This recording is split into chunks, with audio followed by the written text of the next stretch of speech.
KB. Ganesh കുമാറിനെ കുറിച്ച് അദ്ദേഹം വീണ്ടും മന്ത്രിയാകുന്നതിന് തൊട്ടു മുമ്പ് ഞങ്ങളൊരു വീഡിയോ ചെയ്തിരുന്നു. പലരും കണ്ടു കാണും. അതിൽ ഞങ്ങൾ അദ്ദേഹത്തെ പുകഴ്ത്തി പറയുകയുണ്ടായി. അദ്ദേഹം മികച്ച മന്ത്രിയാകുമെന്നും മുൻകാലത്ത് അദ്ദേഹം മന്ത്രിയായപ്പോൾ കഴിവ് തെളിയിച്ചിട്ടുണ്ടെന്നും കാര്യങ്ങൾ നടപ്പാക്കുന്നതിൽ എക്സിക്യൂഷൻ ഭരണനിർവഹണത്തിൽ അദ്ദേഹത്തിന് നല്ല കഴിവുണ്ടെന്നുമാണ് ഞങ്ങൾ ആ വീഡിയോയിൽ പറഞ്ഞത്. പക്ഷേ ഇപ്പോൾ ഞങ്ങൾ അദ്ദേഹത്തെ എതിർത്തുകൊണ്ട് തന്നെ ചില കാര്യങ്ങൾ പറയാൻ ആഗ്രഹിക്കുകയാണ്. കാരണം അദ്ദേഹം വീണ്ടും മന്ത്രിയായതിനു ശേഷം അദ്ദേഹത്തിൻ്റെ നാവിൽ നിന്നും വന്നിട്ടുള്ള ചില കാര്യങ്ങൾ, ഭരണവുമായി ബന്ധപ്പെട്ട് ഗതാഗത വകുപ്പുമായി ബന്ധപ്പെട്ട് വന്ന കാര്യങ്ങൾ നമുക്ക് പൂർണ്ണമായിട്ട് ദഹിക്കുന്ന രൂപത്തിലല്ല. അതായത് ഇലക്ട്രിക് ബസ്സുകൾ ഇനി വാങ്ങിയില്ലെന്നും KSRTCക്ക് വേണ്ടി വാങ്ങിയില്ലെന്നും ഇത് നഷ്ടമാണെന്നും ചെലവ് കൂടുതലാണെന്നും വീണ്ടും ഡീസൽ വാഹനങ്ങൾ ബസ്സുകൾ വാങ്ങാനാണ് തീരുമാനമെന്നും ഒരു മന്ത്രി പറയുമ്പോൾ അതിൽ ചില അപാകതകളുണ്ട്.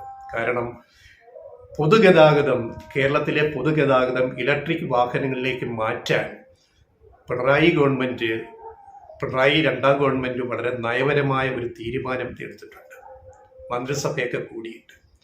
ആ നയപരമായ തീരുമാനത്തിൻ്റെ ഭാഗമായിട്ടാണ് KSRTCയിലും ഇലക്ട്രിക് ബസ്സുകളിലെ ബസ്സുകൾ വാങ്ങാൻ കൂടുതൽ കൊണ്ടുവരാൻ തീരുമാനിച്ചത്. ആ ഒരു നയം, പിണറായി സർക്കാരിൻ്റെ ഒരു നയം തിരുത്തണമെങ്കിൽ അത് വീണ്ടും മന്ത്രിസഭ കൂടി ആ നയം തിരുത്തിയിട്ട് മാത്രമേ ഗണേഷ് കുമാറിന് ഇത് മന്ത്രി എന്ന നിലയിൽ പറയാൻ സാധിക്കൂ. അങ്ങനെ ഒന്നും ഉണ്ടാകാതെ അദ്ദേഹം പറഞ്ഞത് ഭരണ സംവിധാനത്തിൻ്റെ മന്ത്രിസഭയുടെ കൂട്ടുത്തരവാദിത്തത്തിന് നിരക്കുന്ന കാര്യമല്ല. വേണമെങ്കിൽ അദ്ദേഹത്തെ മന്ത്രിസഭയിൽ നിന്ന് പുറത്താക്കാം ഈ ഒരൊറ്റ കാര്യത്തിന്. ഇതിനകം തന്നെ CPM സംസ്ഥാന സെക്രട്ടറി MV ഗോവിന്ദൻ മാഷ് വിയോജിപ്പ് രേഖപ്പെടുത്തി കഴിഞ്ഞു. അദ്ദേഹം കഴിഞ്ഞ ദിവസം പറഞ്ഞു മാധ്യമങ്ങളോട്, ഇലക്ട്രിക് ബസ്സുകൾ ബസ്സുകൾ വാങ്ങാനുള്ളത് പിണറായി സർക്കാരിൻ്റെ LDF സർക്കാരിൻ്റെ നയ തീരുമാനമാണ്. ആ നയ തീരുമാനങ്ങൾ ഇതേപോലുള്ള ഏത് തീരുമാനങ്ങളും നടപ്പാക്കുക തന്നെ ചെയ്യും. ജനങ്ങൾക്ക് ഗുണപ്പെടുന്ന, ജനങ്ങൾക്ക് ക്ഷേമകരമായ നയ തീരുമാനങ്ങളെല്ലാം അതേപടി നടപ്പാക്കും. അതിനെയൊന്നും നിയന്ത്രിക്കാനോ തടയാനോ ആർക്കും സാധിക്കില്ല എന്ന് പറഞ്ഞതിൻ്റെ അർത്ഥം ഗണേഷ് കുമാറിനുള്ള കൊട്ടാണ് വന്നത്. ബാക്കി ഗവൺമെന്റ് പറയും ഇത് ഞങ്ങളുടെ പാർട്ടി രൂപീകരിച്ച നയമുണ്ട് ഇടതുപക്ഷത്തിനകത്ത്, അതിതാണ്. ബാക്കി കാര്യങ്ങൾ ഗവൺമെന്റും മന്ത്രിസഭയും പറയും എന്ന് വ്യക്തമായ മുന്നറിയിപ്പ് ഗണേഷ് കുമാറിന് കൊടുത്തിട്ടുണ്ട്, ഭരിക്കുന്ന പാർട്ടി മുന്നണിയിലെ പ്രധാന പാർട്ടിയുടെ സംസ്ഥാന സെക്രട്ടറി.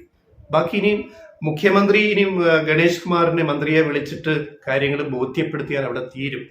ഇതൊക്കെ നയപരമായ തീരുമാനമാണ്, അത് മനസ്സിലാക്കി നമുക്ക് നിൽക്കാൻ പറ്റും. അതായത് ആ നയ തീരുമാനം എന്താണ്? 2023 നിരത്തിൽ 3 ലക്ഷം വാഹനങ്ങൾ, ഇലക്ട്രിക് വാഹനങ്ങളും 2025 10 ലക്ഷം ഇലക്ട്രിക് വാഹനങ്ങളും കേരളത്തിലെ പൊതുനിരത്തിൽ ഉണ്ടാകണമെന്നാണ് ഈ ഗവൺമെന്റിന്റെ നയപരമായ തീരുമാനം. അതിനെ അട്ടിമറിക്കുന്ന ഒരു പ്രസ്താവന നടന്ന ഒരു മന്ത്രിക്ക് അവകാശമൊന്നുമില്ല, പ്രിവിലേജ് ഒന്നുമില്ല. ഇനി ഇദ്ദേഹം ഈ മന്ത്രിസ്ഥാനം ഇട്ടുപോയാൽ ഇവിടെ ഒന്നും സംഭവിക്കാനും പോകുന്നില്ല. 99 MLA 98 ആകുമെന്നേ ഉള്ളൂ. പിന്നെ ഒരു മുന്നണി മര്യാദ കൊണ്ടാണ് 2.5 വർഷം കഴിഞ്ഞ് ഗണേഷ് കുമാറും കടന്നപ്പള്ളിയും മന്ത്രിമാരായത്. അത് നാട്ടുകാർക്കെല്ലാം അറിയാം. ഇടതുപക്ഷം ഈ മുന്നണി മര്യാദ പാലിക്കുന്ന ഒരു മുന്നണിയാണെന്നും UDFനെ പോലെ അല്ലെന്നുമുള്ളത് നാട്ടുകാർക്കറിയാം. നല്ല മികച്ച പ്രകടനം പിണറായി സർക്കാരിൽ കാഴ്ചവെച്ച അഹമ്മദ് ദേവർകോവിലും തുറമുഖം വകുപ്പ്, അതേപോലെ ആന്റണി രാജുവും ഒഴിഞ്ഞു കൊടുത്തത് മുന്നണി മര്യാദ വെച്ചുകൊണ്ടാണ്. ഇവർ രണ്ടുപേരും പിണറായി ഗവൺമെന്റിലെ സർക്കാരിലെ മികച്ച 2 മന്ത്രിമാരായിരുന്നു ജനങ്ങളെല്ലാം അംഗീകരിക്കുന്നുണ്ട്.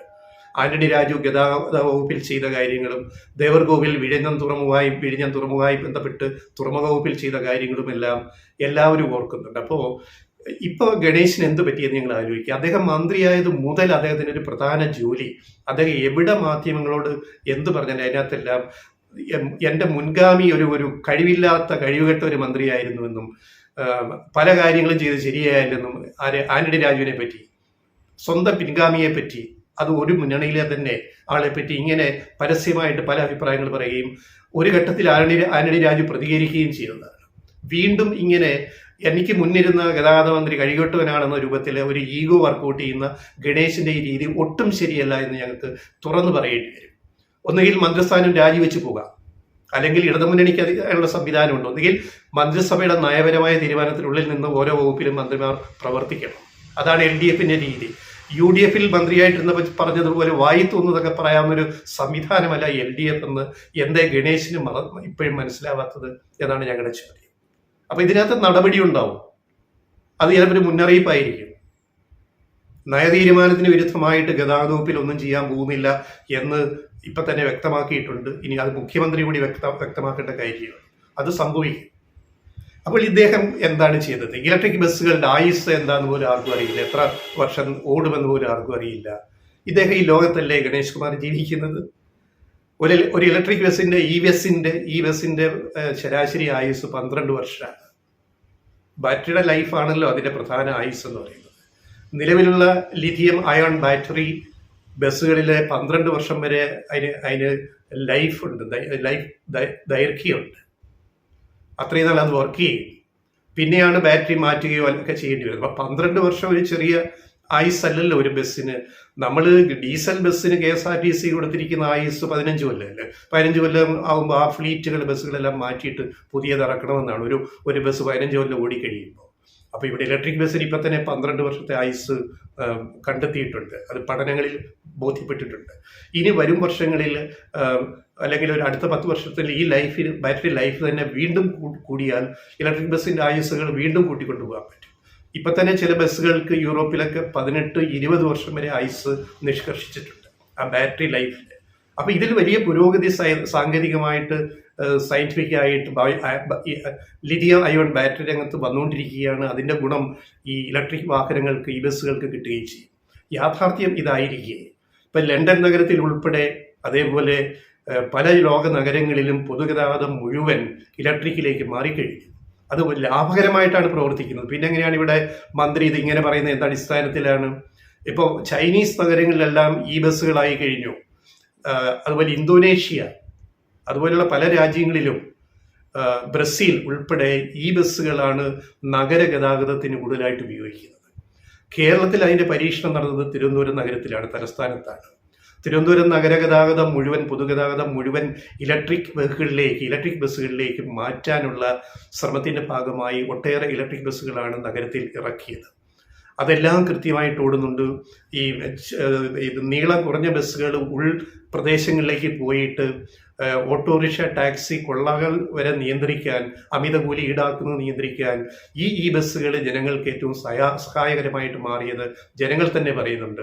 10 രൂപയ്ക്ക് അത്രയും ദൂരം സഞ്ചരിക്കാവുന്ന ഈ ബസ്സുകളൊക്കെ ലാഭത്തിൽ ആണ് പോകുന്നതെന്നും കണക്കുകൾ സാക്ഷ്യപ്പെടുത്തുന്നുണ്ട്. എന്നിട്ടും മന്ത്രി എന്തേ ഇങ്ങനെ പറഞ്ഞിരിക്കുന്നത്?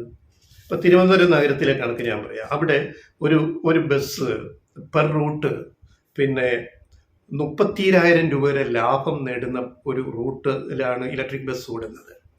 ഡീസൽ ബസ് ഈ റൂട്ടിൽ ഓടിയാൽ ലാഭത്തിന് വരെ നഷ്ടം 25,000 മുതൽ 35,000 രൂപ വരെ വരും.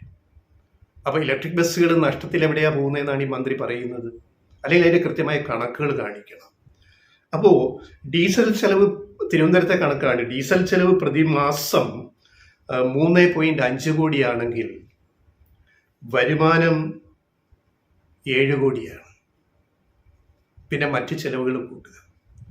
അപ്പം ഘട്ടം ഘട്ടമായിട്ട് ഇലക്ട്രിക് വാഹനങ്ങളിലേക്ക്, ഈ ബസ്സുകളിലേക്ക് ഡീസൽ ബസ്സുകൾ ഒഴിവാക്കിയിട്ട് നമ്മൾ പോകേണ്ടതാണ് എന്നാണ് എല്ലായിടത്തുമുള്ള പൊതുഗതാഗത പരിഷ്കാരങ്ങൾ സൂചിപ്പിക്കുന്നത്. അതിന് വിരുദ്ധമായിട്ടാണ് മന്ത്രി സംസാരിക്കുന്നത് നമ്മൾ തിരിച്ചറിയുക. ഇപ്പൊ അദ്ദേഹം വന്നതിന് ശേഷം സംഭവിച്ചത് എന്താണ്? പുതിയ വാഹനങ്ങൾ, ഇലക്ട്രിക് വാഹനങ്ങൾ വാങ്ങുന്ന പരിപാടി KSRTC നിർത്തിവെച്ചു. ഇത് വലിയ ഗുരുതരമായ പ്രതിസന്ധിയിലേക്ക് KSRTCയെ തള്ളിവിടുമെന്ന കാര്യത്തിൽ സംശയമില്ല. ഇത് അടിയന്തരമായിട്ട് മുഖ്യമന്ത്രി ഇടപെട്ട് പരിഹരിക്കേണ്ടുന്ന പ്രശ്നമാണ്.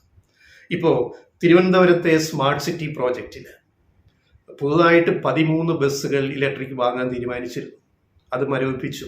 ഇപ്പം ഇദ്ദേഹം ഗണേശ് വീണ്ടും മന്ത്രിയായതിനു ശേഷം സംഭവിച്ചതാണ്. പിന്നെ കൊച്ചി സ്മാർട്ട് സിറ്റി പ്രോജക്റ്റിൽ 20 ബസ്സുകൾ, ഈ ബസ്സുകൾ വാങ്ങാൻ തീരുമാനിച്ചു, മരവിപ്പിച്ചു. അതുപോലെ കിഫ്ബി ഫണ്ട് വഴി 50 ബസ്സുകൾ, സൂപ്പർ ഫാസ്റ്റ് ബസ്സുകൾ വാങ്ങാൻ തീരുമാനിച്ചത് മരവിപ്പിച്ചു. അതായത് മന്ത്രി താല്പര്യം കാണിക്കാത്തതുകൊണ്ട് ഇതെല്ലാം മരവിപ്പിച്ചിരിക്കുകയാണ്. ഇനി കേരളത്തിലെ പൊതുഗതാഗതത്തിന്, നഗരത്തിലെ പൊതുഗതാഗതത്തിന് പ്രധാനമന്ത്രിയുടെ ഇ ബസ് സേവാ പദ്ധതി, അത് പല സംസ്ഥാനങ്ങൾക്കും ഉള്ളതാണ്, പദ്ധതിയിൽ കേന്ദ്രം അനുവദിച്ച 150 ഇ ബസ്സുകൾ ഏറ്റെടുക്കാൻ കേരളം മടിക്കുന്നു. അതായത് പുതിയ മന്ത്രിക്ക് താല്പര്യമില്ലാത്തത് കൊണ്ട് അതും മരവിപ്പിച്ച് ഫ്രോസൺ ചെയ്ത അവസ്ഥയിലാണ്. അത് നീങ്ങുന്നില്ല, അതിൻ്റെ ഫയൽ നീങ്ങുന്നില്ല. ഇത് പിന്നെ സ്വീകരിക്കാൻ സമ്മതം അറിയിച്ച് ഗതാഗത വകുപ്പ് ഈ 950 ഇ ബസ്സുകൾ സ്വീകരിക്കാൻ തയ്യാറാണെന്ന് സമ്മതം അറിയിച്ച് ഗതാഗത വകുപ്പ് കഴിഞ്ഞ ഒക്ടോബർ 4-ന് 2023 ഒക്ടോബർ 4-ന് ആന്റണി രാജു ഗതാഗത മന്ത്രിയായിട്ടിരിക്കുമ്പോൾ കേന്ദ്രത്തിന് കത്തയച്ചു, ഞങ്ങൾക്കിത് സമ്മതമാണെന്ന് പറഞ്ഞു. പിന്നെ അതിന്റെ തുടർ നടപടി വേണ്ടത് ധനകാര്യ വകുപ്പ് നടപടികൾ സ്വീകരിച്ച് ഒരു പേയ്മെന്റ് സെക്യൂരിറ്റി മെക്കാനിസം കേന്ദ്രവുമായിട്ട് ഒപ്പുവയ്ക്കണം. ഈ പേയ്മെന്റ് സെക്യൂരിറ്റി മെക്കാനിസം പറഞ്ഞു കഴിഞ്ഞാൽ ഈ ബസ്സിന് വാടക കൊടുക്കുന്നതിനും അതിന്റെ മറ്റു കാര്യങ്ങൾ നോക്കുന്നതിനും ഒരു സാമ്പത്തിക ക്രമം അതിനകത്ത് ഉണ്ടാക്കിയെടുക്കുക. ആ പേയ്മെന്റ് സെക്യൂരിറ്റി സിസ്റ്റത്തിലെ 80 കോടിയുടെ പദ്ധതിയിൽ 48 കോടി രൂപ സംസ്ഥാനവും ബാക്കി കേന്ദ്രവും വഹിക്കുന്ന ഒരു പ്രോജക്റ്റാണിത്. ഈ പ്രോജക്റ്റ് വേറെ ചില സംസ്ഥാനങ്ങൾ ഇതിനകം തന്നെ നേടിയെടുത്തിട്ട് ഈ അടുത്ത കാലത്തായിട്ട് 3975 ബസ്സുകൾ പൊതുനിരത്തിൽ ഇന്ത്യയിൽ ഇറങ്ങിയിട്ടുണ്ട്. 3975 ഈ ബസ്സുകൾ. അതിൻ്റെ കൂടെയാണ് കേരളത്തിന് കിട്ടേണ്ടിയിരുന്ന 950 ഈ ബസ്സുകൾ ഇപ്പോൾ ഫ്രോസൺ ചെയ്ത മരവിപ്പിച്ച അവസ്ഥയിൽ അതിൻ്റെ നടപടിക്രമങ്ങൾ എത്തി നിൽക്കുന്നത്. ഇതെല്ലാം ഈ പുതിയ മന്ത്രി വന്നതിന് ശേഷം ഉണ്ടായിട്ടുള്ള തിരിച്ചടികളാണ്. അപ്പം ഇതിനകത്ത് ഇനി കാര്യങ്ങൾ മുന്നോട്ട് കൊണ്ടുപോകാൻ മുഖ്യമന്ത്രി ചിലപ്പോൾ ഇടപെടേണ്ട ഗതികേടല്ല സാഹചര്യം ഇതിൻ്റെ അകത്ത് വന്നിരിക്കുന്നു. അപ്പോൾ ഇങ്ങനെയാണ് ഇതിൻ്റെ ഒരു അവസ്ഥ എന്ന് പറയുന്നത്. ഒരു പഠനത്തിൽ പറയുന്നത് 2040 ബൈ 2040 ലോകത്ത് മുഴുവൻ പിന്നെ ബസ്സുകൾ ഭൂരിപക്ഷവും, പ്രത്യേകിച്ച് നഗര ഗതാഗതത്തിൽ ബസ്സുകൾ ഭൂരിപക്ഷവും 2040 ഈ ബസ്സുകളായിരിക്കും, ഇലക്ട്രിക് ബസ്സുകൾ ആയിരിക്കും എന്നാണ് ഒരു ആഗോള പഠനം സൂചിപ്പിക്കുന്നത്. അപ്പോൾ ഇപ്പം തന്നെ പല നഗരങ്ങളിലും അത് വന്നു കഴിഞ്ഞു. അപ്പോൾ ഇത് മറ്റൊരു കാര്യം കൂടി ഈ കണക്കിനോട് ചേർത്ത് പറയേണ്ടത്, ഈ ബസ് ഇൻ ഇന്ത്യയിലെ പൊതുനിരത്തിലെ ഈ ബസ്സുകളുടെ എണ്ണം എത്ര ശതമാനമാണ് മൊത്തം ബസ്സുകളുമായിട്ട് കമ്പയർ താരതമ്യം ചെയ്യുമ്പോൾ അത് 2024-25 അത് 2023-24 അതായത് ഈ സാമ്പത്തിക വർഷം അത് 4%. 4% ഇന്ത്യയിലെ പൊതുനിരത്തിലെ ഈ ബസ്സുകൾ, അതായത് 100 ബസ്സുകളിൽ 4 ബസ്സുകൾ. അത് അടുത്ത സാമ്പത്തിക വർഷത്തിൽ അത് 8% ഉയരും, ഇരട്ടി വളർച്ച എന്നാണ് രേഖപ്പെടുത്തിയിരിക്കുന്നത് വിലയിരുത്തൽ. ആ ഒരു സ്ഥാനത്തിരിക്കും നമ്മൾ നിൽക്കുമ്പോഴാണ് മന്ത്രി ഗണേഷ് കുമാർ അതിന് ഘടകവിരുദ്ധമായ കാര്യങ്ങൾ ഇവിടെ പറയാൻ ശ്രമിക്കുന്നത്. ഇതിനെ നമ്മൾ എങ്ങനെ അംഗീകരിച്ചു കൊടുക്കാൻ പറ്റും? ഇപ്പം അദ്ദേഹം പറയുന്നൊരു ന്യായമുണ്ട്. അതിലെന്തടിസ്ഥാനം? അതൊരു തുഗ്ലക്ക് ന്യായമാണ്. അതായത് ഒരു ഇലക്ട്രിക് ബസ്സിന് 1 കോടി രൂപയാവും, ഒരു ഡീസൽ ബസ്സിന് 25 ലക്ഷമേ ആവുള്ളൂ. അപ്പോൾ 1 കോടി രൂപ കൊടുത്ത് ഇലക്ട്രിക് ബസ് വാങ്ങുന്നതിന് പകരം 4 ഡീസൽ ബസ്സുകൾ വാങ്ങാം. അപ്പം അതല്ലേ ലാഭം? പക്ഷേ ഒരു കാര്യം അദ്ദേഹം മറച്ചു വെക്കുന്നത് എന്താണ്? ജനങ്ങൾക്ക് ബുദ്ധിയില്ലേ ഇത് മനസ്സിലാക്കാൻ? ഈ ഡീസൽ ബസ് വാങ്ങിയാൽ ഈ ഓടാൻ ഡീസലിന് കാശാവില്ലേ? അപ്പം റണ്ണിങ് കോസ്റ്റ് കൂടുതലല്ലേ? ഇലക്ട്രിക് ബസ്സുകൾക്ക് റണ്ണിങ് കോസ്റ്റ് കുറവാണല്ലോ. അവിടെ ഇലക്ട്രിസിറ്റി അല്ലേ എടുക്കുന്നത്. അത് ഇത്ര മണിക്കൂർ ചാർജ് ചെയ്ത് അതിലോടുന്ന ബസ്. അപ്പോൾ 25 ലക്ഷത്തിന് ഒരു ഡീസൽ ബസ് കിട്ടുമെന്ന് പറഞ്ഞിട്ട് അത് പർണത്ത് കെട്ടിവെച്ചാൽ മതിയോ? അലങ്കരിച്ച് പിന്നെ ബസ് ഷെഡിലിട്ടാൽ മതിയോ? ഗോഡൌണിൽ അത് നിരത്തിലോടുമ്പോൾ അതിന് ഡീസൽ വേണ്ടേ? അതിന് ചിലവ് എത്രയാവും? അപ്പോൾ ടോട്ടൽ കോസ്റ്റ് ഒരു വർഷത്തെ ഒരു പീരീഡിൽ നോക്കുമ്പോൾ ഏതാ ലാഭം? ഇത്തരം ന്യായങ്ങൾ ഒരു മന്ത്രി വന്നിരുന്ന് മന്ത്രിസ്ഥാനത്തിരുന്ന് പറയാന്ന് പറഞ്ഞാൽ എന്ത് അബദ്ധമാണിത്? ആലോചിച്ച് നോക്ക്, നമ്മൾ പറയുന്നത് ശരിയാണോ എന്ന്.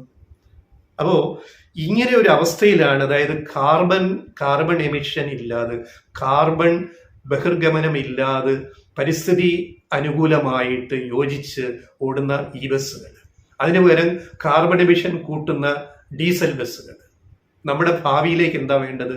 ഭാവിയുടെ ഗതാഗതം എന്ന് പറയുന്നത് ഈ ബസ്സുകളും ഹൈഡ്രജൻ ബസ്സുകളുമാണ്. ഇപ്പോൾ ഈ ബസ്സുകൾ നിരത്തിൽ വന്നു കഴിഞ്ഞു വ്യാപകമായിട്ട്. ഇനി വരാൻ പോകുന്നത് ഇതിനേക്കാൾ പരിസ്ഥിതി സൗഹൃദമായ ഹൈഡ്രജൻ ബസ്സുകളാണ്. ഇവിടെയാണ് ഒരു മന്ത്രി ഞങ്ങൾക്കിനി ഡീസൽ മതി എന്ന് പറഞ്ഞ് വാദിച്ചുകൊണ്ടിരിക്കുന്നതിന് പിന്നിൽ എന്താണ് താല്പര്യം എന്നുകൂടി ഞങ്ങൾ സംശയിക്കുകയാണ്. എന്താ ഇത്ര വാശി മന്ത്രിക്ക്? ഡീസലിനോട് മാത്രം ഇത്ര പ്രേമം എന്താണ്? എന്താ ഇലക്ട്രിക് പ്രേമം ഇല്ലാതെ പോകുന്നത്? എന്താ ഹൈഡ്രജൻ ബസ്സിനെ പറ്റി ചിന്തിക്കാത്തത്? എന്തുകൊണ്ടാണ് മുൻ മന്ത്രി ഒന്നും ചെയ്തില്ല, അയാൾ കഴിവെട്ടവനാണെന്നൊക്കെ പറയുന്നത് എന്തിനാണ്? ഇതൊന്നും മന്ത്രിസ്ഥാനത്തിരുന്നത് നല്ലൊരു കാര്യമല്ല. ഇത് ഇടതുപക്ഷ മന്ത്രിസഭയാണ്. UDF-ലെ പോലെ ഏത് മന്ത്രിക്ക് തോന്നിയത് എന്തും വിളിച്ചു പറയാവുന്ന ഒരു സംവിധാനമല്ല ഇടതുപക്ഷ മന്ത്രിസഭ എന്ന് പറയുന്നത് എന്നത് കൂടി ഗണേഷ് കുമാർ അറിഞ്ഞിരിക്കേണ്ടതാണ്.